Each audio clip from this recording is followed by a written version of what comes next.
ஆண்டவர், ஆவலாய் நாம் செல்லுவோம். அழைக்கிறார் இயேசு ஆண்டவர், ஆவலாய் நாம் செல்லுவோம். அவர் பணியினில் கலந்திட, அவர் ஒளியினில் நடந்திட, அவர் பணியினில் கலந்திட, அவர் ஒளியினில் நடந்திட, சாட்சிகளாய் என்றும் வாழ்ந்திட இந்நாளிலே அழைக்கிறார் இயேசு ஆண்டவர், ஆவலாய் நாம் செல்லுவோம்.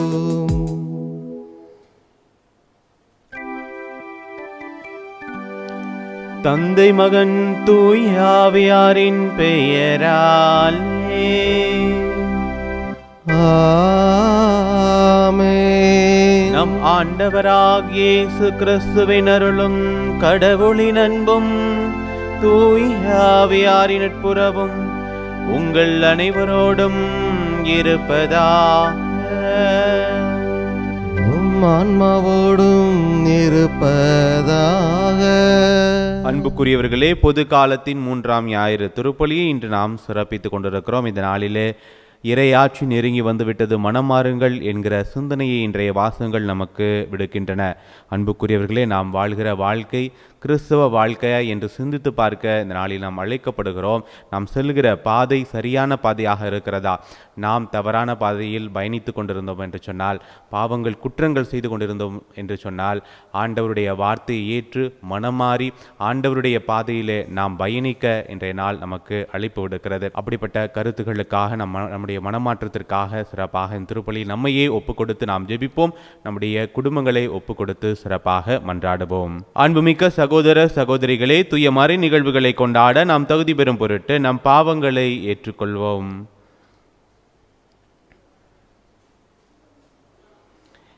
எல்லாம் வல்ல இறைவனிடமும் சகோதர சகோதரிகளே உங்களிடமும் நான் பாவியனை ஏற்றுக்கொள்கிறேன். ஏனெனில் என் சிந்தனையாலும் சொல்லாலும் செயலாலும் கடமையில் தவறியதாலும் பாவங்கள் பல செய்தேன். என் பாவமே, என் பாவமே, என் பெரும் பாவமே. ஆகையால் எப்போதும் கன்னியான புனித மரியாவையும் வானதூதர் புனிதர் அனைவரையும் சகோதர சகோதரிகளே உங்களையும் நம் இறைவனாகிய ஆண்டவரிடம் எனக்காக வேண்டிக் கொள்ள மன்றாடுகிறேன். எல்லாம் வல்ல இறைவன் நம் மீது இரக்கம் வைத்து நம் பாவங்களை மன்னித்து நம்மை நிலை வாழ்வுக்கு அழைத்து செல்வாராக. ஆமென்.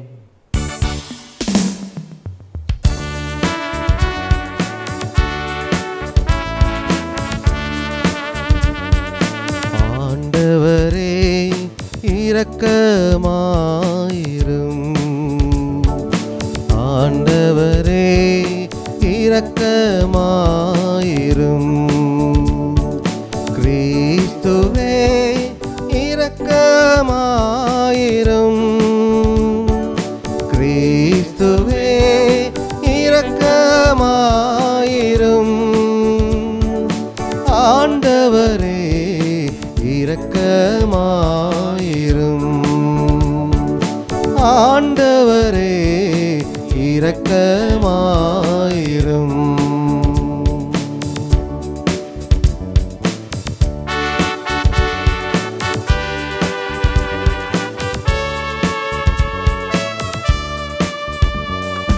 உன்னதங்களிலே கடவுளுக்கு மாட்சி உண்டாகுக, உலகினிலே நன்மனத்தோர்க்கு அமைதியாகுக. உம்மை புகழ்கின்றோம், உம்மை வாழ்த்துகின்றோம், உம்மை ஆராதிக்கின்றோம், உம்மை மாட்சிப்படுத்துகின்றோம். உமது மேலான மாட்சியின் பொருட்டு உமக்கு நன்றி கூறுகின்றோம். ஆண்டவராகிய இறைவா, வானுலக அரசரே, எல்லாம் வல்ல தந்தையாகிய இறைவா, ஒரே மகனாய் உதித்த ஆண்டவரே, இயேசு கிறிஸ்துவே, ஆண்டவராகிய இறைவா, இறைவனின் செம்மறியே,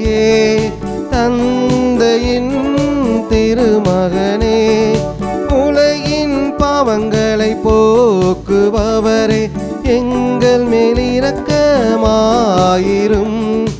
உலகின் பாவங்களை போக்குபவரே எங்கள் மன்றாட்டை ஏற்றருளும்.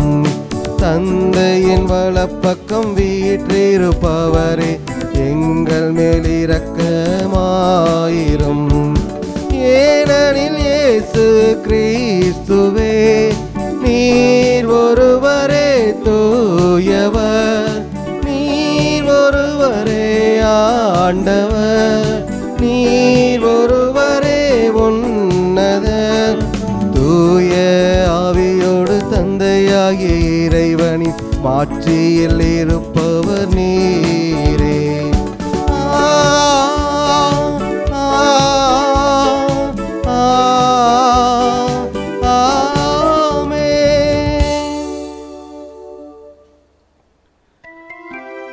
ஜெபிப்போமாக. என்றென்றும் உள்ள எல்லாம் வல்ல இறைவா, எங்கள் செயல்களை உமது திருவுளத்திற்கு ஏற்ப நெருப்படுத்தி அருளும். இவ்வாறு உம் அன்பு திருமகனின் பெயரால் நாங்கள் மிகுதியான நற்செயல்கள் புரிந்திட தகுதி பெறுவோமாக.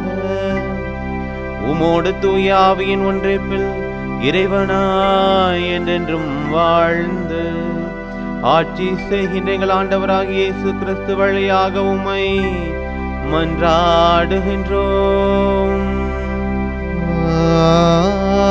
ஆமென். முதல் வாசகம். நினிவே மக்கள் தீய வழிகளினின்று விலகினர். இறைவாக்கினர் யோனா நூலிலிருந்து வாசகம். அதிகாரம் 3, திருவசனங்கள் 1 முதல் 5 மற்றும் 10 வரை. அந்நாள்களில் 2ஆம் முறையாக யோனாவுக்கு ஆண்டவரின் வாக்கு அருளப்பட்டது. அவர், நீ புறப்பட்டு நினிவே மாநகருக்கு போய் நான் உன்னிடம் சொல்லும் செய்தியை அங்குள்ளோருக்கு அறிவி என்றார். அவ்வாறே யோனா புறப்பட்டு ஆண்டவரது கட்டளைப்படி நினிவேக்கு சென்றார். நினிவே ஒரு மாபெரும் நகர்.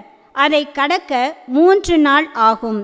யோனா நகருக்குள் சென்று ஒரு நாள் முழுதும் நடந்த பின் உரத்த குரலில், இன்னும் 40 நாளில் நினிவே அழிக்கப்படும் என்று அறிவித்தார். நினிவே நகர மக்கள் கடவுளின் செய்தியை நம்பி எல்லோரும் நோன்பிருக்க முடிவு செய்தார்கள். பெரியோர் சிறியோர் அனைவரும் சாக்கு உடை உடுத்தி கொண்டனர். கடவுள் அவர்கள் செய்தது அனைத்தையும் பார்த்தார். அவர்கள் தீய வழிகளினின்று விலகியதை அவர் கண்டு தம் மனதை மாற்றிக்கொண்டார். தாம் அவர்கள் மீது அனுப்புவதாக சொல்லியிருந்த தண்டனையை அனுப்பவில்லை. ஆண்டவரின் அருள்வாக்கு. இறைவனுக்கு நன்றி. ஆண்டவரே, உம் பாதைகளை நான் அறிய செய்தருளும். ஆண்டவரே, உம் பாதைகளை நான் அறிய செய்தருளும். ஆண்டவரே, உம் பாதைகளை நான் அறிய செய்தருளும். உம் வழிகளை எனக்கு கற்பித்தருளும். உமது உண்மை நெறியில் என்னை நடத்தி எனக்கு கற்பித்தருளும். ஏனெனில் நீரே என் மீட்பராம் கடவுள்.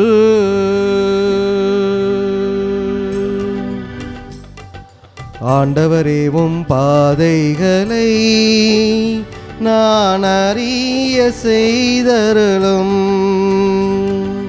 ஆண்டவரே, உம் பாதைகளை நான் அறிய செய்தருளும். ஆண்டவரே, உமது இரக்கத்தையும் உமது பேரன்பையும் நினைத்தருளும். ஏனெனில் அவை தொடக்க முதல் உள்ளவையே.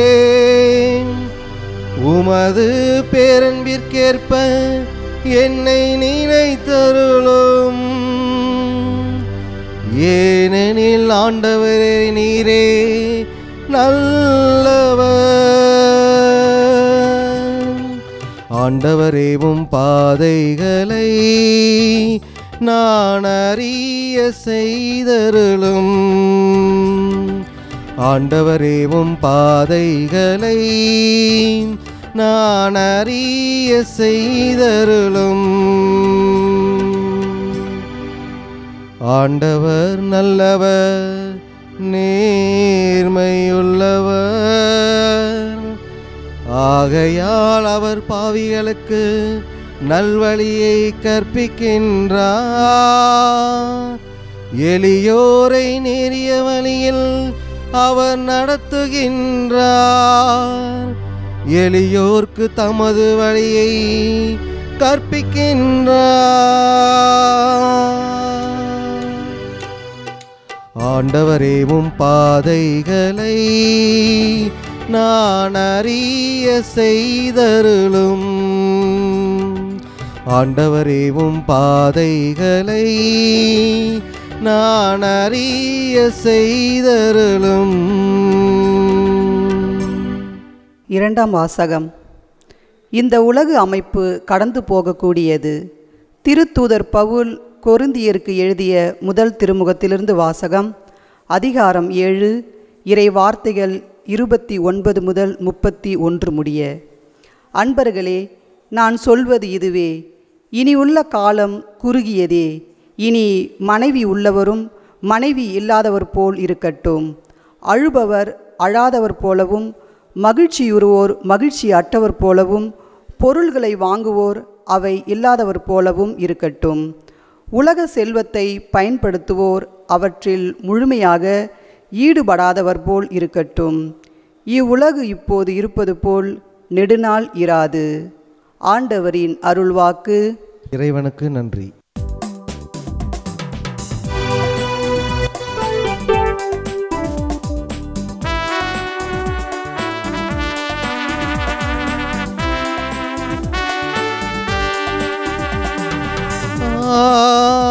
Alleluia,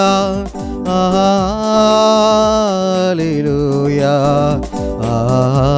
Alleluia, Alleluia, Alleluia,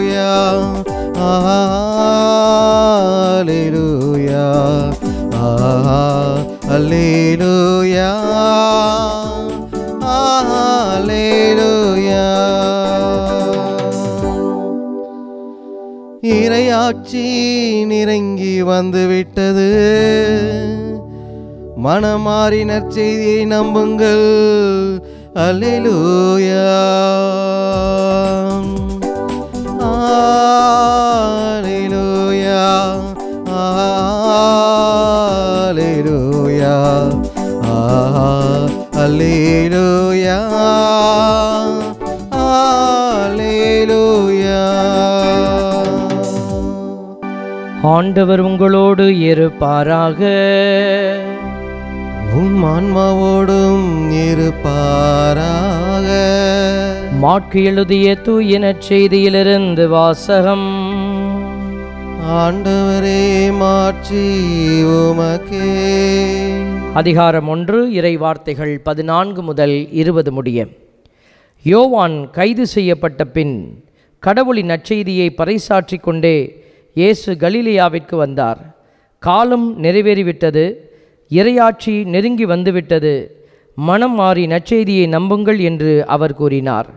அவர் கலிலேய கடலோரமாய் சென்றபோது சீமோனையும் அவர் சகோதரரான அந்திரேயாவையும் கண்டார். மீனவர்களான அவர்கள் கடலில் வலை வீசி கொண்டிருந்தார்கள். இயேசு அவர்களை பார்த்து, என் பின்னே வாருங்கள், நான் உங்களை மனிதரை பிடிப்பவராக்குவேன் என்றார். உடனே அவர்கள் வலைகளை விட்டுவிட்டு அவரை பின்பற்றினார்கள்.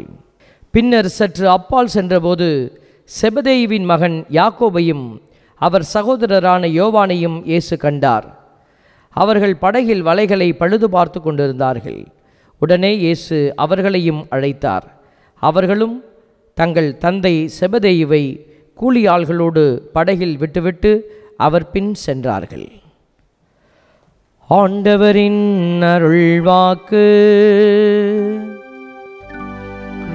கிறிஸ்துவே உமக்கு புகழ். ஆண்டவருக்குள் பிரியமான அன்பு சகோதர சகோதரிகளே, உங்களை இந்த இறை சிந்தனையின் நேரத்திலே சந்திப்பதில் பெருமகிழ்ச்சி அடைகிறோம். ஆண்டவருடைய பிள்ளைகள் ஒவ்வொரு நாளும் வார்த்தையிலே வளர்ந்து அவர்கள் அபிஷேகத்திற்குரிய அடையாளங்களாக மாற வேண்டுமென்று ஆண்டவர் நம்மோடு பேசி கொண்டிருக்கிறார். ஆண்டவர் பேசுவதை கேட்கிற பிள்ளைகள் வெற்றியாளர்களாக மாறுறாங்க. உலகமும் பேசிக்கொண்டே இருக்கிறது. உலகத்தில் இருக்கிற ஒவ்வொரு பொருட்களும் உலகத்தை சார்ந்தவன் இந்த உலகத்தை பயன்படுத்தி கொண்டு இருக்கிறான். அதனால தான் நாங்கள் உங்களை எச்சரிக்கிறோம். நீங்கள் ஆண்டவருடைய பிள்ளைகள் ஆண்டவருடைய சத்தத்தை கேட்டு ஆண்டவருக்குள்ளே வெற்றியாளர்களாக மாறணும்னு ஆண்டவர் விரும்புகிறத இதோ இந்த நாளில் நிறைவேற்றத்தான் ஆண்டவர் இந்த ஞாயிற்றுக்கிழமை பொது காலத்தினுடைய இந்த 3வது வாரத்தில் ஆண்டவர் நம்மோடு 3 வாசகங்கள் வழியாக பேசியிருக்கிறார்.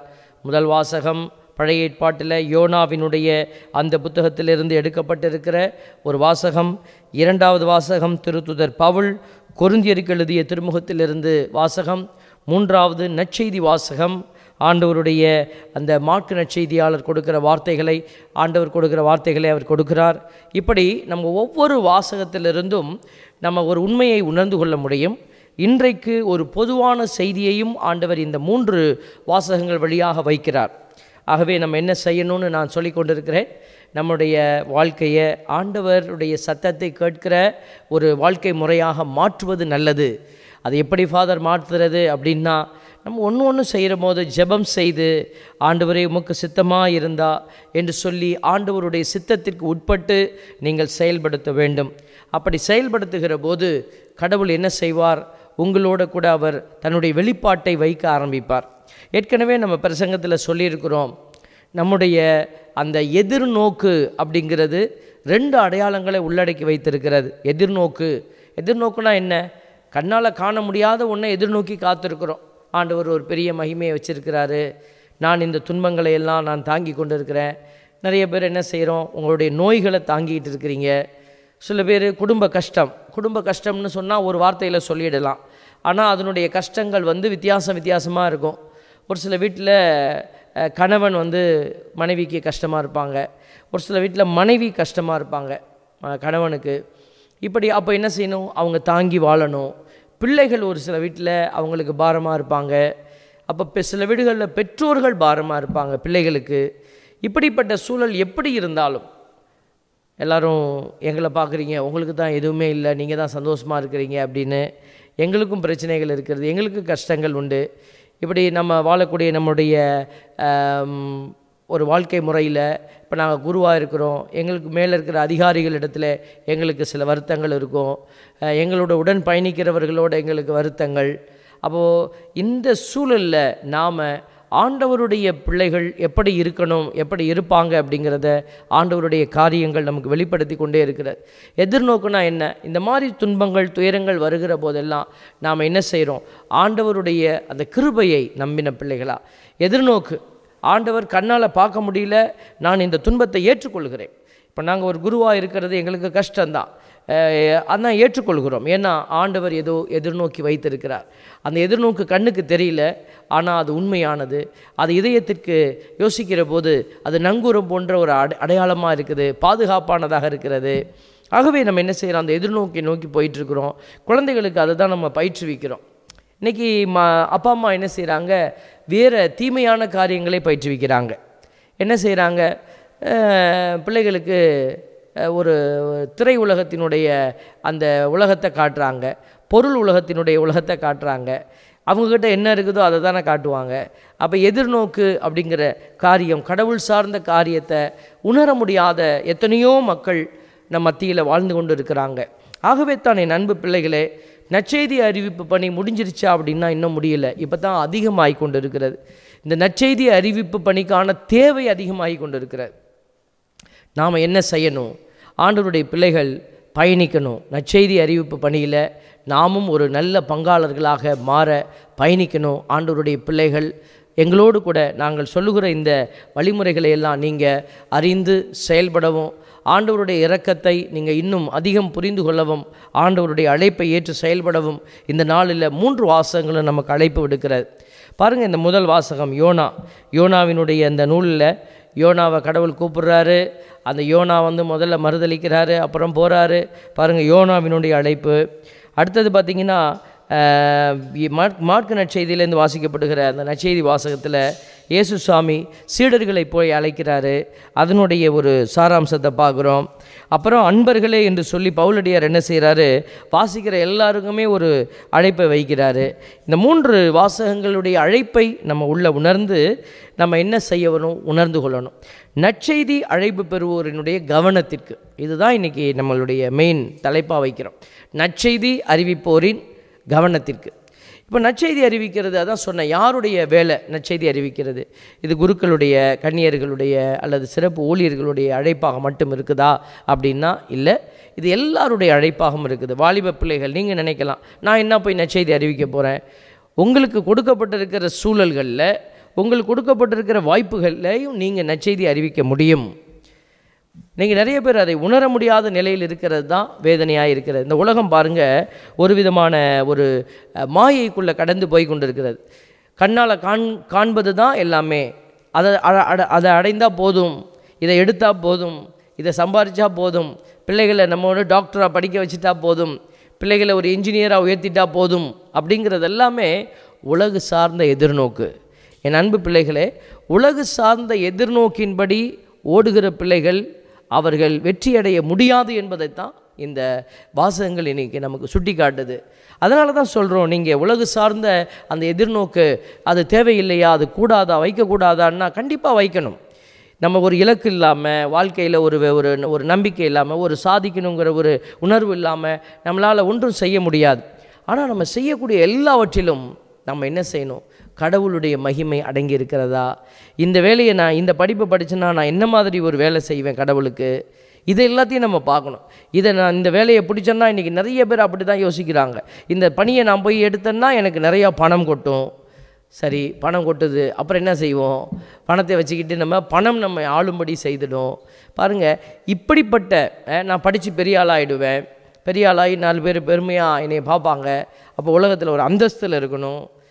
பாருங்கள், இன்றைக்கி நம்மளுடைய செயல்பாடுகள் எல்லாம் உலகத்தரமானதாக மாறிடக்கூடாது. கடவுள் நம்மளை ஒரு உயர்ந்த அடைக்கலமாக படைச்சிருக்கிறாரு. உயர்ந்த ஒரு மேலான படைப்பாக வச்சுருக்கிறாரு.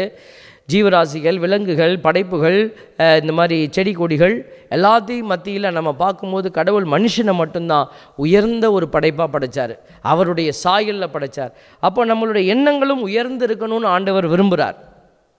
ஆண்டவருடைய பிள்ளைகள் இதை அறிந்து கொள்வீர்கள் என்று நம்புகிறோம். இதை நீங்கள் மறுக்க முடியாது. பாருங்கள், சீராக்கின் ஞான நூல் 18:31 ஆண்டவர் சொல்கிறாரு, கீழான உணர்வுகளில் இன்பம் காண உன் உள்ளத்தை அனுமதிக்கும்போது உன் பகைவரின் நகைப்புக்கு அவை உன்னை உள்ளாக்கும். இப்போ இந்த சீராக்கின் ஞான நூல் 18:31 சொல்லுகிற வார்த்தையின்படியாக, கீழான உணர்வுகளில் இன்பம் காண உன் உள்ளத்தை அனுமதிக்கும்போது அப்படின்னா என்ன அர்த்தம்? நாம் கீழான உணர்வுகளில் அனுமதித்து கொண்டு இருக்கிறோம். இப்படின்னு ஒரு விஷயம் இருக்குது. கீழான உணர்வுகள் அப்படின்னா மேலான உணர்வுகள்னு ஒன்று இருக்குது. கண்டிப்பாக எதிர்ப்பதை இருக்க தானே செய்யும். இப்படி ஒன்று இருந்ததுன்னா அப்படி கண்டிப்பாக ஒன்று இருக்கும். அப்போ நம்ம மேலான உணர்வுகளில் நம்மளை இட்டு செல்லணும்னு ஆண்டவர் இதெல்லாம் நம்மளுக்கு எச்சரிக்கையாக வைக்கிறாரு.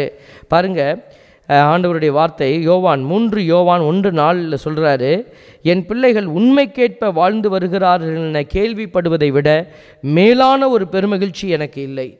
உலகத்தில் நமக்கு கிடைக்கிற மகிழ்ச்சி எல்லாமே மகிழ்ச்சி தான். ஒரு பொருள், ஒரு செல்ஃபோன் வாங்கணும்னு ஆசைப்பட்றோம், போய் செல்ஃபோனை பார்த்து அதை விட நம்ம எதிர்பார்த்ததை விட பெஸ்ட்டாக ஒரு செல்ஃபோன் வாங்கிட்டோம் அப்படின்னா நம்ம என்ன செய்கிறோம்? மகிழ்ச்சி அடைகிறோம். அப்போது அந்த மகிழ்ச்சி கொஞ்ச நாளைக்கு தான். இந்த செல்ஃபோன் இருக்கிறவருங்க கீழே விழுந்துருச்சுன்னா அந்த மகிழ்ச்சி போயிடும். பாருங்கள், இப்போ பொருள்கள் சார்ந்த மகிழ்ச்சி, மனிதர்கள் சார்ந்த மகிழ்ச்சி, கணவன் மனைவி அன்பு உறவில் அப்படியே மகிழ்ச்சியாக இருக்கிறோம். ஆனால் திடீர்னு ஒரு குறை, ஒரு கவலை, ஒரு கஷ்டம், அவங்களால சண்டை சச்சரவு, உடனே என்ன செய்யுது? அந்த அன்பு உறவில் பிளவு, அந்த அன்பு உறவில் ஒரு விரிசல். பாருங்கள், இதெல்லாம் நமக்கு மகிழ்ச்சியை நிறைவாய் கொடுக்க முடியாது. அப்போ எது மகிழ்ச்சியை கொடுக்கும்னா, நீங்கள் உண்மைக்கேற்ப வாழ்ந்து பாருங்கள். இயேசு கிறிஸ்துவனுடைய விழுமியம், இயேசு கிறிஸ்து உண்மை. அப்போது நம்முடைய யோவான் சொல்கிறார் பாருங்க, நீங்கள் உண்மைக்குரிய பிள்ளைகளாக வாழ்ந்து வருகிறீர்கள் என்பதை நான் கேள்விப்படுறேன் பாரு, அதுதான் இருக்கிற மகிழ்ச்சியிலெல்லாம் பெரிய மகிழ்ச்சி அப்படின்னு சொல்கிறார், மேலான மகிழ்ச்சி. பாருங்கள், இன்றைக்கி யாக்கோபு 4:5 ஒரு அருமையான வசனத்தை ஆண்டவர் வைக்கிறார். நம்ம மேலான காரியத்தை நாடணும் அப்படிங்கிறதுக்கு இந்த ஒரு வசனம் நம்மளோடு கூட ஆழமாய் பேச அது ஒரு வல்லமை உள்ள ஒரு வசனமாக இருக்கிறது. ஆண்டவர் சொல்கிறார் பாருங்கள், மனித உள்ளத்திற்காக கடவுள் பேராவலோடு ஏங்குகிறார், அதற்கு அவர் அளிக்கும் அருளோ மேலானது என மறைநூல் சொல்வது வீணென நினைக்கிறீர்களா? பாருங்களேன், மறைநூல் சொல்வதெல்லாமே வீணுன்னு சில பேர் நினைக்கலாம். ஆனால் வேதம் சொல்லுகிற வார்த்தை பாருங்கள், மனித உள்ளத்திற்காக கடவுள் பேராவலோடு ஏங்குகிறார். இன்றைக்கி அதனால தான் இன்றைக்கி நாங்கள் உங்களோட பேசிக்கொண்டே இருக்கிறோம். சில பேர் நினைக்கலாம், இவனுக்கு ஒரு வேலையே இல்லைப்பா, இவன் பேசிக்கிட்டே இருப்பான் போல இருக்கு அப்படின்னு. எதற்காக நம்ம பேசுகிறோம்? எதற்காக? இது பொருள் பணம் சம்பாதிக்க வேண்டும் என்பதற்காக நம்ம பேசலை. மாறாக இதயங்களை ஆண்டவர் பக்கமாய் எடுத்து வருவதற்காக. ஆண்டவருடைய வார்த்தை சொல்லுது பாருங்க, மனித உள்ளத்திற்காக கடவுள் பேராவலோடு ஏங்குகிறாராம். கடவுள் ஏங்குகிறார் ஒரு விஷயத்துக்குன்னா அது யாருக்காகனா உன்னுடைய இதயத்திற்காக, உன்னுடைய உள்ளத்திற்காக. இதோ ஆண்டவர் சொல்கிறார் பாருங்க, அதற்காக அவர் அளிக்கும் அருளோ மேலானது. இந்த உள்ளத்தை ஆதாயமாக்குகிற அந்த திட்டம்தான் நற்செய்தி அறிவிப்பு பணி என்று நம்ம சொல்லுகிறோம். Praise the Lord. இன்றைக்கி நற்செய்தி அறிவித்தா எனக்கு வீட்டில் கஞ்சி காய்ச்சி குடிக்கலாம், நற்செய்தி அறிவித்தா நான் வீடு கட்டலாம் அப்படின்னு ஓடுகிறவர்களுக்கு மத்தியில் நிறைய பேர் வேலை செய்கிறாங்க. நற்செய்தி பணியை நற்செய்தி ஒரு பிழைப்பாக நடத்துகிறவங்களும் மாறிக்கொண்டு இருக்கிறாங்க. நிறைய பேர் வந்துட்டாங்க பிழைப்பாக செய்கிறவங்க. ஸோ இது சரியாக தவறாங்கிற பாணிக்குள்ளே நம்ம போகலை. அது பிழைப்பாக செய்கிற போது அது தவறு தான், அதை நம்ம மறுத்து சொல்ல முடியாது, அதை ஏற்றுக்கொண்டு தான் ஆக வேண்டும். ஆனால் அந்த காரியத்துக்குள்ளே இருக்கிற விஷயம் என்னென்னா, ஆண்டவருடைய பிள்ளைகள் நற்செய்தியை அறிவிக்கிற போது அங்கே என்ன நம்ம விரும்பணும்னா, ஆண்டவரிடத்தில் நம்ம அநேக உள்ளங்களை பேராவலோடு ஏங்கி கொண்டு இருக்கிற அந்த கடவுளுக்கு நம்ம உள்ளங்களை கொண்டு வந்து சேர்க்கணும். இதுதான் நற்செய்தி அறிவிப்புக்கான ஒரு தளம். இந்த நற்செய்தி அறிவிப்பை யார் செய்யணும்? நாங்கள் தான் செய்யணும், நீ தான் செய்யணுங்கிறது கிடையாது. ஆண்டவரை அன்பு செய்கிற பிள்ளைங்க எல்லாருமே செய்யணும். Praise the Lord. ஆண்டவரை அன்பு செய்கிற பிள்ளைங்க எல்லாமே செய்யணும். சிறு குழந்தைகள் செய்யணும். சிறு குழந்தைகள் நம்ம பள்ளிக்கூடத்துக்கு போகிறோம், நம்மளுடைய நண்பர்கள் இருப்பாங்க, அவங்களெல்லாம் அன்பால் நம்ம என்ன செய்யணும்? கட்டி எழுப்பணும். நம்ம இடத்துல இருக்கிற சிறிய சிறிய பொருட்களை சிறு குழந்தைகள் பகிர்ந்து கொள்ளணும். நம்ம இருக்கிறத காணாம போட்டுட்டு வரதை பற்றி நான் பேசலை. சின்ன பிள்ளைங்க நிறைய ஜாமானை காணா போட்டுவிடும். பென்சிலை காணா போட்டுருவாங்க, பேனாவை காணா போட்டுருவாங்க, ஜாமெண்ட்ரி பாக்ஸை காணா போட்டுருவாங்க, புஸ்தகத்தை காணா போடுவாங்க. அந்த பிள்ளைகள் நற்செய்தி அறிவிப்பு பண்ணலைன்னு அர்த்தம். தன் பொருள் மீதே அக்கறை இல்லைன்னா நீங்கள் வேறு யாருடைய கடவுளுடைய காரியத்தின் மீது நீங்கள் எப்படி அக்கறையாக இருப்பீங்க? அதனால தான் சிறு பிள்ளைகளுக்கு பள்ளிக்கூடத்துக்கு போகிற பாடசாலைக்கு போகிற பிள்ளைகளுக்கு நாங்கள் சொல்லுகிறோம், உங்கள் காரியத்தின் மீது கருத்தாக இருக்கணும். ஆனால் நாம் என்ன செய்யணும்? யார்கிட்டமா இல்லைன்னா பகிர்ந்து கொள்ளணும், கொடுக்கணும். மற்றவங்க தெரியாமல் கீழே விடுறதை போய் நம்ம எடுத்து உள்ளே வச்சுட்டு வரக்கூடாது. அதை எடுத்து உடனே உரியவரிடத்தில் ஒப்படைக்கணும். பாடசாலையில் இதெல்லாம் நம்ம கற்றுக்கொள்ள வேண்டிய விஷயம். அப்போ பாருங்கள், இன்றைக்கி உலகம் யாருடைய பணத்தையாவது எடுத்து உண்டு மகிழலாம் என்று ஓடிக்கொண்டு இருக்கிறது. இன்றைக்கி உலகத்தினுடைய பிழைப்பே அப்படி தான் போய்கிட்டு இருக்குது. ஒரு ஃபிலாசபர் சொல்லுவார், your neighbour is your wolf அப்படின்வார். உன்னுடைய அடுத்து இருக்கிறவன் தான் உன்னை தின்ன போகிற நரி, ஓனாய். அதனால் இன்றைக்கி அந்த ஒரு சித்தாந்தம் வெற்றி அடைஞ்சிக்கிட்டே இருக்குது. ஆண்டவருக்கு எதிரான சித்தாந்தம். அவர் சொன்னது உண்மை, அவரை நம்ம ஃபிலாசபரை குறை சொல்லலை. அப்படி தான் இருக்குடா உலகம்னாரு, இருக்கணும்னு சொல்லலை. அவர் இருக்கக்கூடாது. அப்படி அடுத்து இருக்கிறவனை தின்னு தீத்திரலான்னு ஒருத்தர் நம்ம யோசிக்கிறோம் அப்படின்னா நம்முடைய சிந்தனை தவறானது. இது கிறிஸ்துவனுடைய மனநிலைக்கு எதிரானது. அதனால தான் தேவ பிள்ளைகளே, இன்றைக்கு நம்ம அழைக்கப்படுகிறோம் நற்செய்தி அழைப்பு பெறுவோரின் கவனத்திற்கு. அப்போ நீங்களும் நற்செய்தி அழைப்பு பெற்றிருக்கிறீங்க, அப்போ உங்கள் கவனத்திற்கும் இதை வைக்கிறோம். சீடர்கள் பாருங்கள், இந்த நற்செய்தியில் நம்ம பார்க்குறோம், சீடர்கள் யோவான் கைது செய்யப்பட்ட பின் கடவுளின் நற்செய்தியை பறைசாற்றி கொண்டு இயேசு கலீலியாவுக்கு வந்தார். ஏன்னா ஒருத்தருக்கு கைது செய்துட்டாங்கன்னோனையும் களம் இறங்கிட்டார், அடுத்தது நம்ம தான் அப்படின்னு. அப்போது அவர் பாருங்கள், காலம் நிறைவேறிவிட்டது, இறையாட்சி நெருங்கி வந்து விட்டது, மனமாறி நற்செய்தியை நம்புங்கள் அப்படின்னு சொல்லி அழைப்பு கொடுத்துட்டே வராரு. சீடர்கள் கரையோரமாக, கடற்கரை ஓரமாக அவர் என்ன செய்கிறார்? சென்றபோது சீமோன், அவர் சகோதரான அந்திரேயா மீனவர்களான அவர்கள் கடலில் வலை வீசி கொண்டிருந்தனர். இயேசு அவர்களை பார்த்து, என் பின்னே வாருங்கள், நான் உங்களை மனிதரை பிடிப்பவராக்குவேன் என்றார். இதை சொன்ன உடனே பைபிள் என்ன எழுதியிருக்கு பாருங்க, உடனே அவர்கள் வலைகளை விட்டுவிட்டு அவரை பின்பற்றினார்கள். உடனே பாருங்க. பின்னர் சற்று அப்பால் சென்றபோது செபதேயுவின் மகன் யாக்கோபு, அவர் சகோதரான யோவான் இவர்களை இயேசு கண்டார். அவர்கள் படகில் வலைகளை பழுது பார்த்து கொண்டிருந்தார்கள். உடனே இயேசு அவர்களையும் அழைத்தார். அவர்களும் தங்கள் தந்தை செபதேயுவை கூலி ஆள்களோடு படகில் விட்டுவிட்டு அவர் பின் சென்றார்கள். பார்த்தீங்களா, இன்றைக்கி உடனடியான ஒரு ரெஸ்பான்ஸை இங்கே பார்க்குறோம். இப்போது யோனாவினுடைய முதல் வாசகத்துக்கு போங்களேன், அங்கே அவர் உடனடியாக ரெஸ்பாண்ட் பண்ணாரானா இல்லை, முதல் முறை தோத்துட்டார். அதனால தான் பைபிளில் நமக்கு எழுதப்பட்டிருக்கிறது இரண்டாம் முறையாக யோனாவுக்கு. பாருங்களேன், இப்போ யோனா முதல் முறை ஜெயிச்சிருந்தாருன்னா அவர் இந்த கிரெடிட்டுக்குள்ளே வந்திருப்பார், முதன்முறை கிடைச்ச ஒரு அபிஷேகம். ஆனால் அவர் முதல் முறை தோற்றதுனால ஆண்டவர் அதை அங்கே குறிப்பாக உணர்த்திட்டார். இரண்டாம் முறையாக தான் இவர் ஜெயித்தார், இரண்டாவது பரிசு தான் அவருக்கு அப்படிங்கிற மாதிரி. அப்போ இரண்டாம் முறையாக யோனாவுக்கு ஆண்டவரின் வாக்கு அருளப்பட்டது. பார்த்தீங்களா, திருத்தூதர்களுடைய அந்த அழைப்பையும் இறைவாக்கினுடைய அழைப்பையும் நம்ம வச்சு பார்க்குறோம். இப்போ இந்த இறைவாக்கினர்களை விட திருத்தூதர்களுடைய அந்த நிலை என்பது சற்று உயர்வாக இருந்தது. அந்த காலத்தினுடைய அந்த கட்டாயத்தில் நம்ம பார்க்குற போது ஆண்டவர் மீட்பு திட்டத்தை துவங்கி அப்படியே கொண்டு வருகிற போது ஆண்டவருடைய அந்த இறைவாக்கினர்களுடைய அந்த காரியம் என்பது முன்னாடி வந்தது. ஆண்டவருடைய பிள்ளைகள் இறைவாக்கினர்கள் எல்லாம் நல்லா தான் இருந்தாங்க. ஆனால் அவர்கள் கூட சில வேளைகளிலே அவர்கள் என்ன செய்தாங்க, கடவுளுடைய காரியத்தை இரண்டாம் பட்சமாக அவர்கள் கணிக்க வேண்டிய ஒரு சூழலும் இருந்தது. ஆனால் இயேசு வந்த பிறகு சீடர்களுடைய அழைப்பு எப்படி இருக்குன்னா, முதல் படியாக இருக்கணும். இயேசு கூப்பிட்டுட்டாரு அப்படின்னா, ஏன்னா இயேசு வெளிப்பாடு பாருங்க, இயேசு தான் நமக்கு கிடைச்சிருக்கிற முதன்மையான வெளிப்பாடு, நிறைவான வெளிப்பாடு. அதனால் இதற்கு பிறகு இயேசுவுக்கு பிறகு நமக்கு கிடைக்க போகிற அபிஷேகம் எல்லாம் பெருசு. அதனால் இயேசுவுக்கு பிறகு கிடைச்சிருக்கிற அந்த நிறைவான அடையாளத்தை பெற்றுக்கொள்கிற ஒவ்வொருவரும் எந்த விதமான சிந்தனையும் இல்லாமல் அவங்க என்ன செய்யணும்னா, உடனடியாக அந்த காரியத்தின் மீது அவர்கள் முடிவை வைக்கணும்னு வேதம் சொல்லுகிறது. லூக்கா நற்செய்தியில் 18வது அதிகாரம் 7வது இறைவசனத்தில் நம்ம பார்க்குறோம், தாம் தேர்ந்து கொண்டவர்கள் அல்லும் பகலும் தம்மை நோக்கி கூக்குரலிடும்போது கடவுள் அவர்களுக்கு நீதி வழங்காமல் இருப்பாரா? அவர்களுக்கு துணை செய்ய காலம் தாழ்த்துவாரா?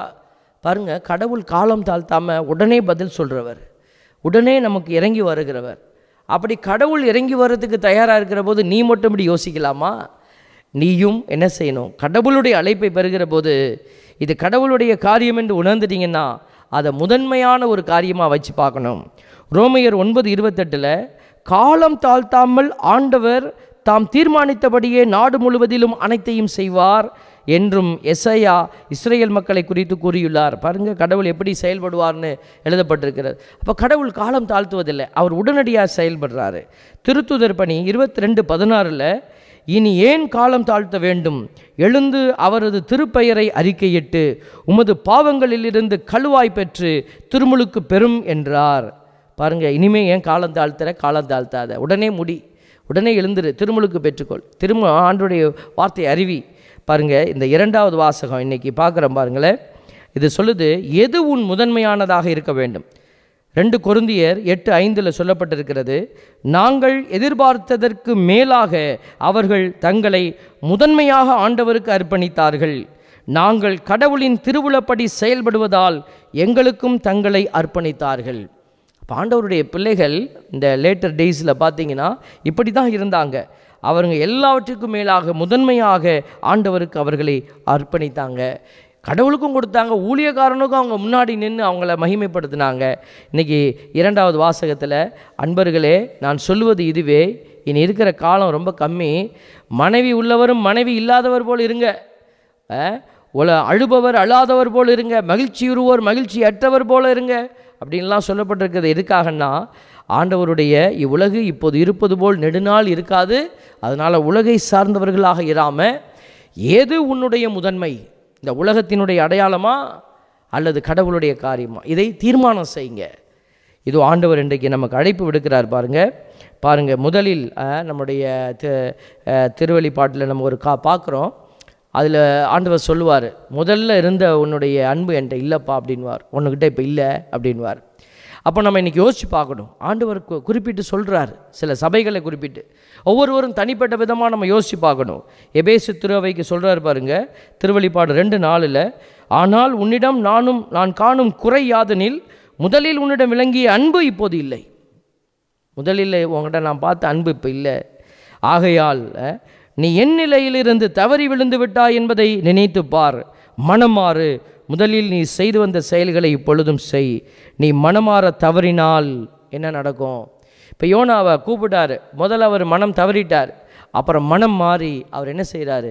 கடவுளுடைய திட்டத்திற்கு பணிந்து வராரு. நீ மனமாற தவறினால் நான் உன்னிடமிருந்து வந்து உனது விளக்குத்தண்டை அது இருக்கும் இடத்திலிருந்து அகற்றி விடுவேன். அப்படின்னா நீ ஒளியாக இருக்க முடியாது, நீ வெளிச்சமாக இருக்க முடியாது. ஆண்டவருடைய வார்த்தை பாருங்கள், தியத்ராவில் உள்ள திருச்சபைக்கு சொல்கிறார் பாருங்க, திருவெளிப்பாடு 2:19, உன் செயல்களை நான் அறிவேன், உன் அன்பு, நம்பிக்கை, திருத்தொண்டு, மன உறுதி ஆகியவை எனக்கு தெரியும். நீ இப்பொழுது செய்து வரும் செயல்களில் முதலில் செய்தவற்றை விட மிகுதியானவை என்பதும் தெரியும். எல்லாம் பாசிட்டிவாக சொல்லிட்டாரு. அவர் சொல்லிட்டு பின்னாடி அந்த சர்ச்சை சொல்லுவார், உன் அன்பில் குறை இருக்கிறத நான் பார்க்குறேன். பாருங்கள், உன் அந்த குறையை நீ மாற்றிக்கோ, முன்னாடி மாதிரி நீ இல்லை அப்படின்னு சொல்லக்கூடிய வார்த்தைகள் பின்னாடி அதை படித்து பாருங்கள் இருக்கும். லூக்கா நற்செய்தியில் 6:45 ஆண்டவர் சொல்கிறாரு, நல்லவர் தம் உள்ளமாகிய நல்ல கருவூலத்திலிருந்து நல்லவற்றை எடுத்து கொடுப்பார், தீயவரோ தீயது நின்று தீயவற்றை எடுத்து கொடுப்பார், உள்ளத்தின் நிறைவையே வாய் பேசும். இன்றைக்கி நாம் நற்செய்தி அறிவிக்கிறோமா, அல்லது உலகத்தினுடைய காரியத்தை பிள்ளைகளுக்கு அறிவிக்கிறோமா, கணவனுக்கு அறிவிக்கிறோமா, மனைவிக்கு அறிவிக்கிறோமா, அல்லது நம்மளுடைய பங்கு சமூகத்துக்கு போகிறோமே, அங்கே ஒருத்தரை பார்க்கும்போது உங்கள் வாயிலிருந்து எந்த வார்த்தை முதல்ல வெளியில் வருது, எந்த சிந்தனை வெளிப்படுது, இதை நீங்கள் சிந்திக்கணும். எது உங்களிடமிருந்து வெளியில் வருதோ அதுதான் உண்மை. அடிக்கடி நீங்கள் எதையாவது ஒன்று பேசிக்கிட்டே இருக்கிறீங்க அப்படின்னா, ஒருவர் பேசும்போதெல்லாம் ஒரு சில பேர் பேசுவாங்க, நான் எப்படியாவது நிலத்தை வாங்கணும், அதை வாங்கணும், இதை வாங்கணும், ஃபாதர் நிலம் ஏதாவது வந்தால் சொல்லுங்கள், ஃபாதர் கார் விலைக்கு வந்ததுன்னா சொல்லுங்கள். சில பேர் சொல்லுவாங்க, ஃபாதர் பொண்ணு கிடைச்சா சொல்லுங்கள், மாப்பிள்ளை கிடைச்சா சொல்லுங்கள், இப்படி எல்லாத்தையும் எங்ககிட்ட விடுவாங்க. அப்போ அவங்க மனசு பூரா என்ன இருக்குதோ அதுதான் வெளிப்படுகிறது. அதனால தான் எபேசியர் 3:19 அதன் மூலம் கடவுளின் முழு நிறைவையும் நீங்கள் பெற்றுக்கொள்வீர்களாக. கடவுள் எப்படி நிறைவுள்ளவராக இருந்தார்? இயேசுவின் வாயிலிருந்து வெளிப்பட்டதெல்லாம் என்ன? ஒரு நிக்கோதேமு போய் இயேசுகிட்ட போய் புகழ்ந்து சொல்லிட்டு இருக்கார், நீர் வல்லவர், கடவுளிடமிருந்து வராதவங்க யாரும் இப்படி செய்யவே முடியாதுன்னு சொல்லிட்டு இருக்குவார். யோவான் 3வது நற்செய்தியில் வாசிச்சு பாருங்கள். அப்போது உடனே இயேசு என்ன பண்ணுவார்? ஆமாப்பா நீ சொல்கிறது சரிதானா, வல்லமை அப்பா கிட்டேருந்து வாங்கிட்டு வந்தேன். இல்லை அந்த பேச்சே இருக்காது. நிறைவுள்ளவர் என்ன செய்வார் தெரியுங்களா? உடனே அந்த அந்த அந்த அந்த அதாவது செல்ஃப் பூஸ்டிங் சொல்லுவாங்க இல்லைங்களா, அந்த இதே இருக்காது. இயேசு உடனே நிப்பாட்டிட்டு, நீ மறுபடி பிறந்தால் தான் விண்ணரசுக்குள்ளே போக முடியும், என்னை தூக்கி தலையில் வச்சு பேசுகிறதுனால போயிட மாட்டேன், நீ மறுபடி பிறக்கணும்னு சொல்லிடுவார்.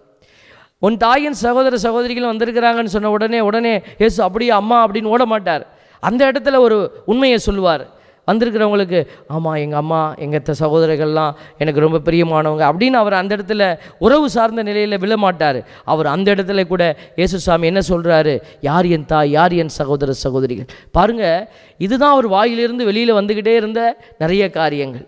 அப்போ எந்த சூழல் எப்படி இருந்தாலும், ஒரு புறம் பாசத்திற்குரிய தாய் வந்திருந்தாலும் அங்கேயும் அவருடைய வாயிலிருந்து வெளிப்பட்டது அந்த சூழலை வைத்த ஒரு இறை செய்தி. இதோ நிக்கோதேமு புகழும் பொழுதும் இறை செய்தி. பிசாசு, இதோ நீரே இறைமகன் அப்படின்னு சொல்லும்போது வாயை மூடு, பேசாத. பாருங்க, அங்கேயும் வெளிப்பட்டது பிசாசை அடக்குகிற ஒரு இறை செய்தி. அப்போ ஆண்டவருடைய வாயிலிருந்து வெளிப்பட்டதை போல நாமும் உள்ளத்திலிருந்து நிறைவை வெளிப்படுத்தி, ஆண்டவருடைய பிள்ளைகள் நாங்கள் உலகை சார்ந்தவர்கள் அல்ல என்பதை உலகத்தாருக்கு நம்ம அறிவிக்க வேண்டியது நம்முடைய கடமையாக இருக்கிறது. ஆகவே என் அன்பு சகோதரனே சகோதரியே, இந்த நாளில் இந்த வாசகங்களை மீண்டுமாய் நீங்கள் சிந்திச்சு பாருங்கள். ஆண்டவருடைய பிள்ளைகள் மனமாற்றத்துக்கு உட்பட்டாங்க என்று முதல் வாசகம் சொல்லுகிறது. ஆண்டவரை அறியாத பிள்ளைகள் நினிவே நகரத்து மக்கள், அவர்கள் இறைவாக்கினுடைய வார்த்தையை கேட்டுட்டு அவங்க என்ன செய்தாங்க? மாற்றத்திற்கு உட்படுத்தினாங்க. அதை தான் நமக்கு ஆண்டவர் இப்போ கேட்குறார். மனமாறி நற்செய்தியை நம்புங்கள். இதுதான் இன்றைக்கி நற்செய்திக்கு முன்மொழியாக வச்சிருக்கிறாங்க. அப்போ மனம் மாறணும். நம்ம வெறுமனை கேட்டுகிட்டே போயிடக்கூடாது. இன்றைக்கி இறை செய்தியை கேட்பது ஒரு ஃபேஷன் ஆகி போயிடுச்சு. இந்த ஃபாதர் நல்லா பிரசங்கம் வைக்கிறாரா, அந்த ஃபாதர் நல்லா பிரசங்கம் வைக்கிறாரா அப்படின்னு மார்க் போடக்கூடிய ஒரு நிலையில் வந்து நிறைய மக்கள் நிற்கிறாங்க. இவர் பெஸ்ட்டு, அவர் ஒரு லைட்டு, இவர் ஒஸ்ட்டு. பாருங்கள், ப்ரீச்சர்ஸுங்களுக்கு நம்ம மார்க் போடக்கூடாது.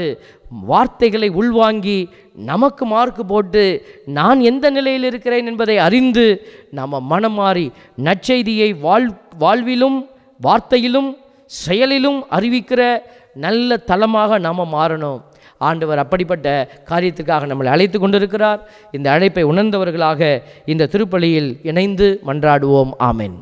அனைவரும் நம்முடைய நம்பிக்கையை அறிக்கையிடுவோம்.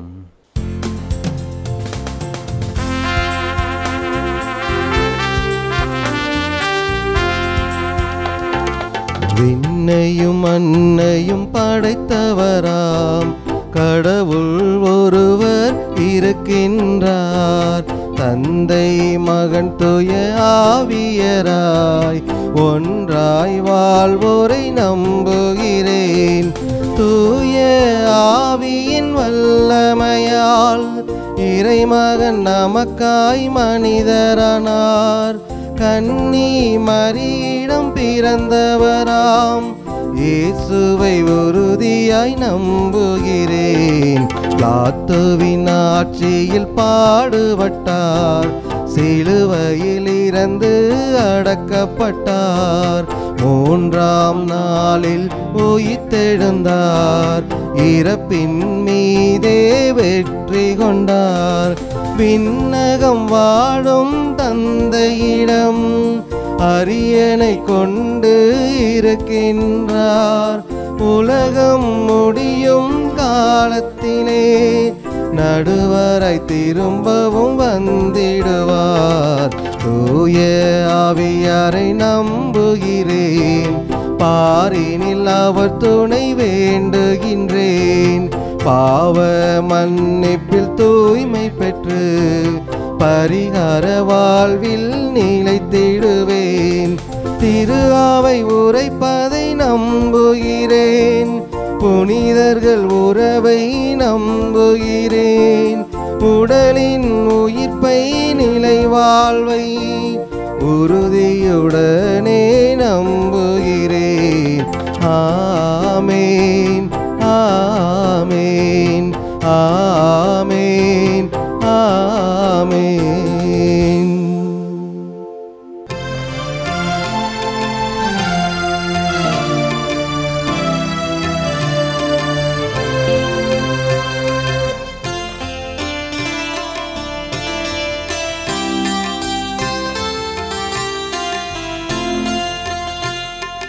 படைப்பு எல்லாம் உமக்கே சொந்தம், நானும் உந்தன் கைவண்ணம். கோயில்கள் பாடும் கிளிகள் பேசும், என் வாழ்வு இசைக்கும் ஒன்றாகமே.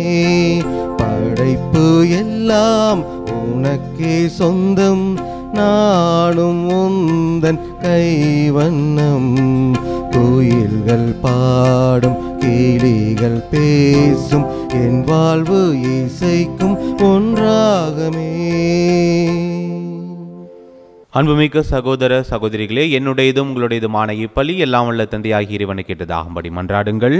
ஆண்டவர் தமது பெயரின் புகழ்ச்சிக்காகவும் மாட்சிக்காகவும் நமது நன்மைக்காகவும் புனித திரு அவை அனைத்தின் நலனுக்காகவும் உமது கையிலிருந்து இப்பலியை ஏற்றுக்கொள்வாராக.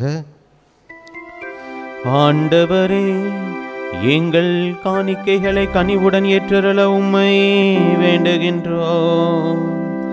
இவற்றை புனிதப்படுத்தி இவை எங்கள் மீட்புக்கு பயன்பட அருள் புரிவீராக. எங்கள் ஆண்டவராகிய இயேசு கிறிஸ்து வழியாக உம்மை மன்றாடுகின்றோம். ஆமென். ஆண்டவர் உங்களோடு இருப்பாராக. உம் ஆன்மாவோடும் இருப்பாராக. இதயங்களை மேலே எழுப்புங்கள். ஆண்டவரிடம் எழுப்பியுள்ளோம். இறைவனாகிய ஆண்டவருக்கு நன்றி கூறுவோம். அது தகுதியும் நீதியும் ஆனதே. ஆண்டவரே, தூயவரான தந்தையே, என்றும் உள்ள எல்லாம் வல்ல இறைவா, என்னாலும் எவ்விடத்திலும் நாங்கள் உமக்கு நன்றி செலுத்துவது மெய்யாகவே தகுதியும் நீதியுமாம். எங்கள் கடமையும் மீட்புக்குரிய செயலுமாகும்.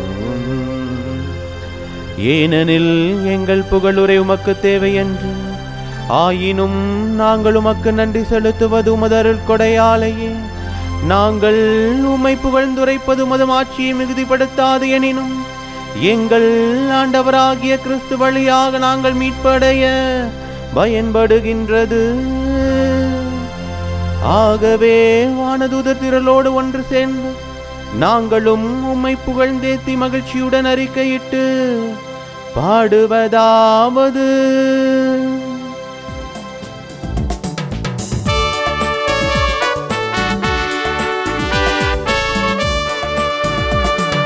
தூயவர் தூயவர் தூயவர், வான்படைகளின் கடவுளாம் ஆண்டவர். விண்ணகமும் மன்னகமும் உமது மாட்சியால் நிறைந்துள்ளன. உன்னதங்களிலே ஓசன்னா, உன்னதங்களிலே ஓசன்னா. ஆண்டவர் பெயரால் வருகிறவர் ஆசீர் பெற்றவர். உன்னதங்களிலே ஓசன்னா, உன்னதங்களிலே ஓசன்னா, உன்னதங்களிலே ஓசன்னா, உன்னதங்களிலே ஓசன்னா. ஆண்டவரே, நீர் மெய்யாகவே தூயவர், தூய்மை அனைத்துக்கும் ஊற்று. ஆகவே உம்முடைய ஆவியை பொழிந்து காணிக்கைகளை தூய்மைப்படுத்த உம்மை வேண்டுகின்றோம். இவ்வாறு எங்கள் ஆண்டவர் இயேசு கிறிஸ்துவின் உடலும் இரத்தமுமாக எங்களுக்கு இவை மாறுவனவாக. அவர் பாடுபட உளம் கனிந்து தம்மை கையளித்த போது அப்பத்தை எடுத்து நன்றி செலுத்தியதை பிட்டு தம் சீடர்களுக்கு அளித்து கூறியதாவது: அனைவரும் இதிலிருந்து பெற்று உண்ணுங்கள், ஏனெனில் இது உங்களுக்காக கையளிக்கப்படும் என் உடல்.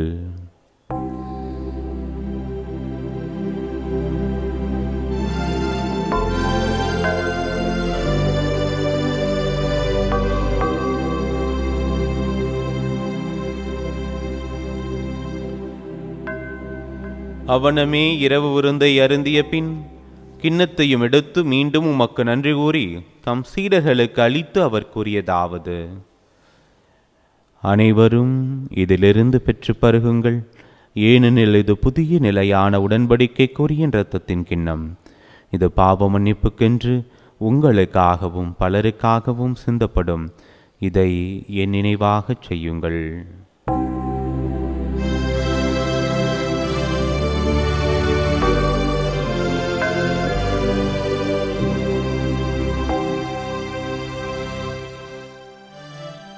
நம்பிக்கையின் மறைபொருள்.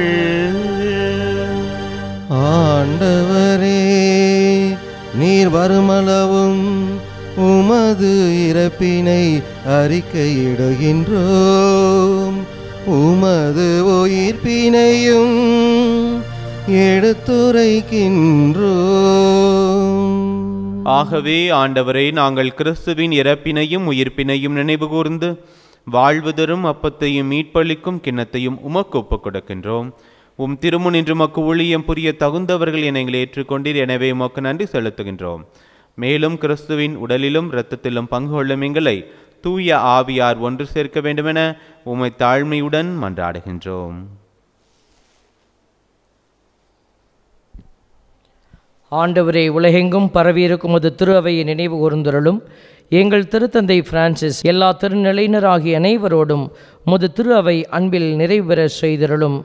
இதோ இந்த நாளில் நிறைவை நோக்கி பயணிக்கிற ஒவ்வொரு பிள்ளைகளையும் நிறைவாய் நீர் ஆசீர்வதிப்பீராக. உயிர்த்தலும் எதிர்நோக்குடன் துயில் கொள்ளும் எம் சகோதர சகோதரிகளையும் இறந்தோர் அனைவரையும் இரக்கத்துடன் நினைவு கூர்ந்து உமது திருமுக ஒளியினுள் ஏற்றுள்ளும் எங்கள் அனைவர் மீதும் இரக்கமாயிரும். கடவுளின் கன்னித்தாயான புனித மரியா, அவருடைய கணவரான புனித யோசேப்பு, புனித திரு தூதர்கள், இவ்வுலகில் உகந்தவராயிருந்தோராகிய புனிதர் அனைவருடனும் நாங்கள் நிலைவாழ்வில் பங்கு கொள்ளும் தகுதி பெற்று உம் திருமகன் இயேசு கிறிஸ்து வழியாக உம்மை புகழ்ந்தேத்து வரமருள உம்மை மன்றாடுகிறோம்.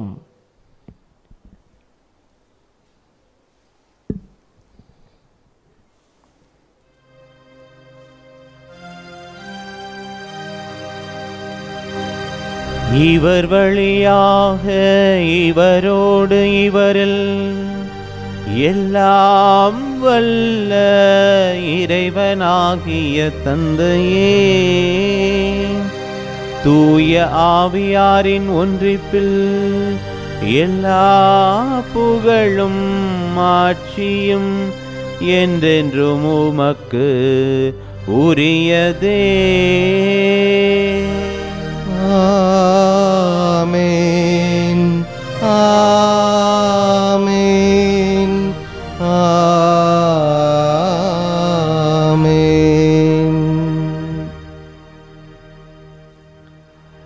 மீட்பரின் கட்டளையால் கற்பிக்கப்பட்டு இறை படிப்பினையால் பயிற்சி பெற்று நாம் துணிந்து பாடுவோம்.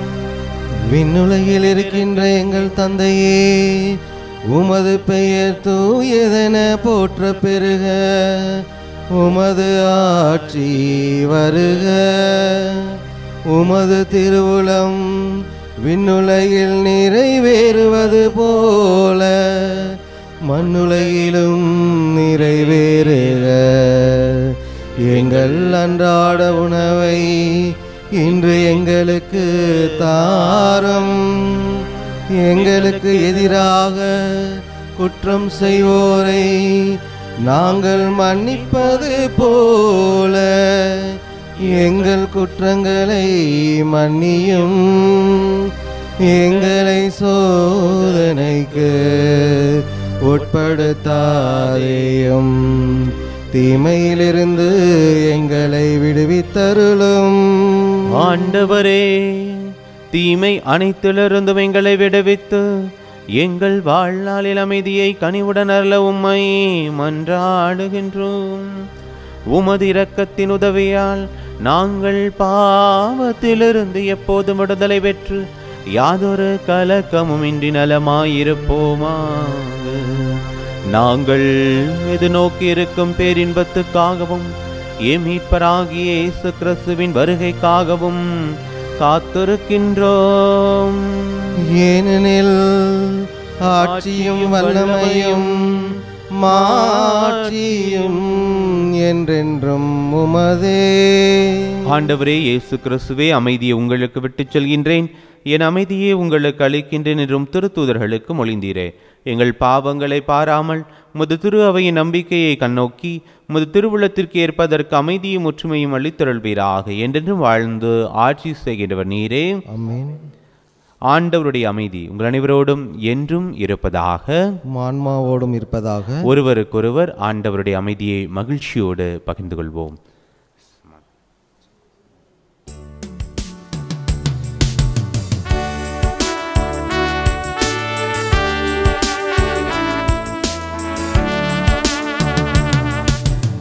உலகின் பாவம் போக்கும் இறைவனின் செம்மறியே, என் மேல் இரக்கம் வையும். உலகின் பாவம் போக்கும் இறைவனின் செம்மறியே, எம் மேல் இரக்கம் வையும். உலகின் பாவம் போக்கும் இறைவனின் செம்மறியே, எமக்கு அமைதி அருளும். ஆண்டவர் இயேசு கிறிஸ்துவை நாட்களும் திருடரும் திறத்தமினை திருப்புக்கும் தன்னைக்கும் உள்ளாக்கமும் பெருவக்கத்தன் மனதுக்கு கொண்டிருக்கும் பாதுகாப்பும் நலமளிக்கும் அருமந்தாகவும் இருப்பனவாகும்.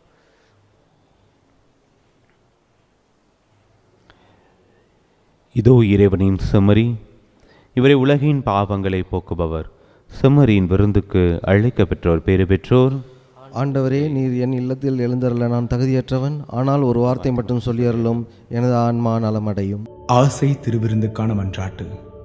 ஆண்டவரே, நீர் என் இல்லத்தில் எழுந்தருள நான் தகுதியற்றவன். ஆனால் ஒரு வார்த்தை மட்டும் சொல்லியருளும் என்று நூற்றுவர் தலைவன் ஜெபித்தது போல நாங்களும் இப்போது உம் திருப்பாதம் பணிந்து வேண்டுகிறோம்.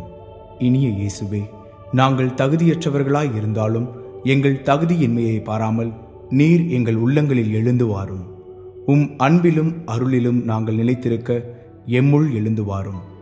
உம் பிள்ளைகளாக உயிருள்ள உண்மை சாட்சிகளாக உமது நற்செய்தின்படி வாழ்பவர்களாக எங்களை உருமாற்ற வாரும். தந்தையின் திருவுளப்படி வாழ்ந்திட எங்களுக்கு துணை புரிந்திட வாரும். நன்மை செய்வதில் ஆர்வமுள்ளவர்களாய் தீமைகள் அனைத்திலிருந்தும் விடுதலை பெற்றவர்களாய் வாழவும் எங்களை வழிநடத்த வாரும். எல்லா நலன்களும் வளங்களும் எங்களை நிரப்ப வாரும். ஆமேன். ஆண்டவருக்குள் பிரியமான அன்பு சகோதர சகோதரிகளே, இதோ இந்த நாளினுடைய அபிஷேகமான வார்த்தையின் ஒளியில் நீங்கள் பயணித்து கொண்டிருக்கிறீங்க. ஆண்டவர் அழைப்பை எல்லாருக்கும் கொடுத்து கொண்டே இருக்கிறார். சிறப்பாக தன் திட்டத்தை யாருக்கு வைத்திருக்கிறாரோ அவர்களுக்கு தன் அழைப்பை கொடுக்கிறார். நாம் யோனாவை போல மறுத்துட்டு ரெண்டாவது தடவை நம்ம சொல்லலான்னு நினச்சா ஒருவேளை அந்த அழைப்பு நம்மை விட்டு கடந்து போகக்கூடும். அதனால் திருத்தூதர்களைப் போல அழைப்பை நாம் உடனே ஏற்று ஆண்டவருக்கு முன்பாக இதோ நான் வருகிறேன் என்று சொல்வதற்கு நாம் தகுதியுள்ளவர்களாக மாற ஆண்டவரை நாம் துதிக்க வேண்டும். ஆண்டவரை நம்ம ஆராதிக்க வேண்டும். இதோ உம்மை நான் ஆராதிப்பேன் ஆண்டவரே, இதோ இந்த திருப்பலியிலே எங்களை சந்திக்க வந்த உம்மை நாங்கள் ஆராதிக்கிறோம் என்று சொல்லி இந்த பாடல் வழியாக ஆராதித்து மகிமைப்படுத்துவோம். அழைப்பை உறுதியாக்கிக் கொள்வோம்.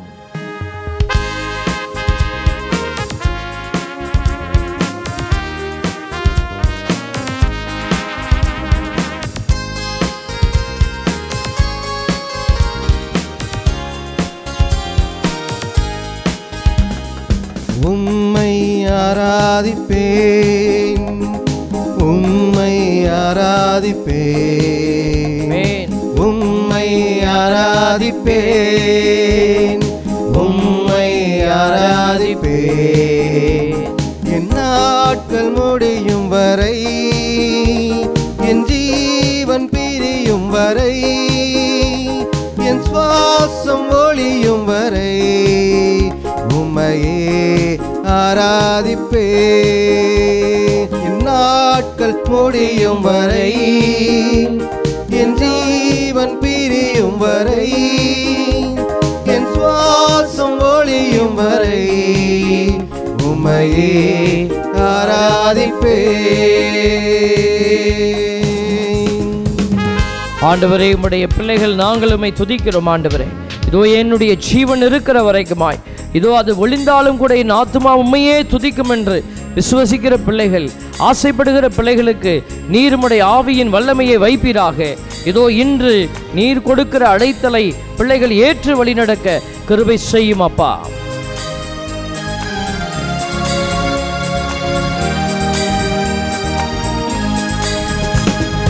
தாயின் கருவில் உருவாகும் முன்னே பெயர் சொல்லி அழைத்தவர் நீரே.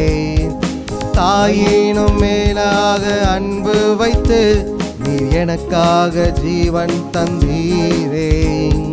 தாயின் கருவில் உருவாகும் முன்னே பெயர் சொல்லி அழைத்தவர் நீரே. தாயினும் மேலாக அன்பு வைத்து நீர் எனக்காக ஜீவன் தந்தீரே. என் நாட்கள் முடியும் வரை, என் ஜீவன் பிரியும் வரை, என் சுவாசம் ஒழியும் வரை உம்மையே ஆராதிப்பேன். என் நாட்கள் முடியும் வரை, என் ஜீவன் பிரியும் வரை, என் சுவாசம் ஒழியும் வரை உம்மையே ஆராதிப்பேன், உம்மையே ஆராதிப்பேன். ஆம் ஆண்டவரே, இதோ நான் உம்முடைய அடைக்கலமாக இதோ உண்மையே அடைக்கலமாக கொண்டு நாங்கள் வாழ எங்களுக்கு கிருபை செய்வீராக. உலகத்தினுடைய காரியங்களோ உலகத்தினுடைய ஐஸ்வர்யங்களோ எங்களுக்கு அடைக்கலமாய் மாறிவிடாதபடி, நாங்கள் அதனுடைய அடைக்கலத்தில் வாழ்ந்து இதோ எங்களை இழந்து விடாதபடி எங்களை ஞானத்தின் ஒளியால் நிரப்புவீராக. இதோ எங்களுடைய அகத்தையெல்லாம் ஒளியால் நிரப்புவீராக. ஆண்டவரே, உம்முடைய ஒளியை பெறுகிற பிள்ளைகளுடைய முகங்கள் அவமானத்திற்கு உட்படாது என்று வேதம் சொல்லுகிறபடியாக நாங்களும் அவமானத்திற்கு உட்படாதபடி எழுந்து ஒளிவீச தேவரீர் கிருபை செய்யும்.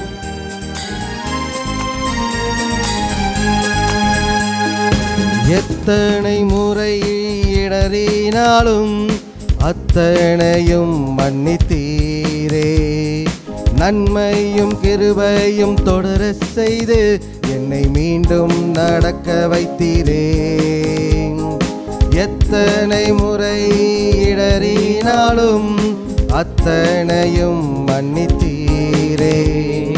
நன்மையும் கிருபையும் தொடர செய்து என்னை மீண்டும் நடக்க வைத்தீரே. என் நாட்கள் முடியும் வரை, என் ஜீவன் பிரியும் வரை, என் சுவாசம் ஒழியும் வரை உம்மையே ஆராதிப்பேன்.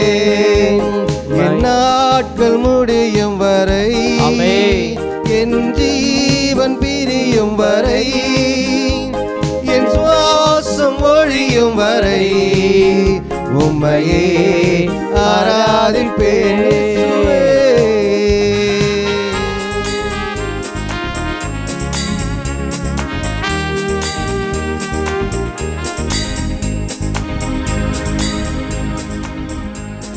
ஆம், எங்கள் அன்பின் பரமபிதாவே, இதோ இந்த அருமையான நேரத்திற்காய் நன்றி செலுத்துகிறோம். இதோ எங்களுடைய ஜீவன் இருந்தாலும் பிரிந்தாலும் பவுலடியாரை போல நாங்கள் என்னாலும் உம்மையே நாங்கள் ஸ்துதிக்க, ஸ்தோத்தரிக்க, மெய்யாராதிக்க எங்களுக்கு கிருபை செய்து கொண்டிருக்கிறீர். ஆண்டவரே, ஒளியின் மக்களாய் என்னாலும் நாங்கள் திகழ யோனா உம்மை அறிந்து கொண்டு உம்முடைய வார்த்தைக்கு செவி சாய்த்ததை போல அநேகர் அவருடைய வார்த்தையின்பால் ஈர்க்கப்பட்டு மனம் மாறி இதோ ஆண்டவரே உம்முடைய திரு அண்டை அவர்கள் நேர்மையானவர்களாக மாறியதைப் போல, திருத்தூதர்கள் உம்முடைய அழைப்பை ஏற்ற உடனே பதில் மொழி எதுவும் சொல்லாமல் உம்மை தேடி ஓடி வந்ததைப் போல, அதனால் அநேக பிள்ளைகள் நற்செய்தியினுடைய ஒளியில் வாழ இதோ கிருபை நீர் செய்தீரே. அப்படியாக நாங்களும் உமது திரு அண்டை ஓடி வர உம்முடைய இரக்கத்தின் பீடத்திலே நாங்கள் என்னாலும் இளைப்பாறுதல் பெற்றிருக்க தேவரீர் கிருபை செய்வீராக. ஆண்டவரே, இதோ இந்த நாளினுடைய வாசகங்கள் எங்களுக்கு உணர்த்தியதை போல நாங்கள் உலகத்தினுடைய மாயைக்குள்ளே புதைந்து போய்விடாதபடி, இதோ உலகத்திலே நாங்கள் வாழ்ந்தாலும் உலகை சாராதவர்களாக வாழ்ந்து உம்மை சுதந்திரித்து உலகத்திற்கு வெற்றியுள்ள பிள்ளைகளாக, உலகத்தை வெற்றி கண்டு ஆண்டவருக்கு மகிமை கொடுக்கிற பிள்ளைகளாக நாங்களும் மாற எங்களுக்கும் நீர் கிருபை செய்வீராக. உம்முடைய பரிசுத்த இரக்கத்தின் கரங்களிலே எங்களை ஒப்புக்கொடுத்து ஜெபிக்கிறோம். ஜெபம் கேளும் எங்கள் நல்ல பிதாவே. ஆமென். நன்றி கூறி மன்றாடுவோமாக. எல்லாம் வல்ல இறைவா, எங்களுக்கு அருள் புரிய உம்மை வேண்டுகின்றோம். அதனால் புத்துயிரளிக்கும் முதருளை பெற்றுள்ள நாங்கள் உமது கொடையை முன்னிட்டு என்றும் பெருமை கொள்வோமாக. எங்கள் ஆண்டவராகிய இயேசு கிறிஸ்து வழியாக உம்மை மன்றாடுகின்றோம். ஆண்டவர் உங்களோடு இருப்பாராக. உம் ஆன்மாவோடும் இருப்பாராக. எல்லாம் வல்ல இறைவன் தந்தை, மகன், தூயாவி உங்கள் ஒவ்வொருவரையும் நிறைவாக ஆசீர்வதிப்பாராக. ஆமென். சென்று வாருங்கள், திருப்பலி நிறைவேறிற்று.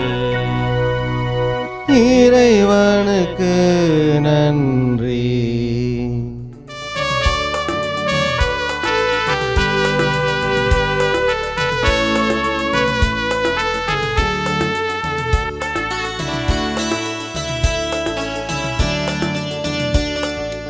இறைவனின் ஆவிவும் மீது வர உன்னத வல்லமை நிழலுமிட.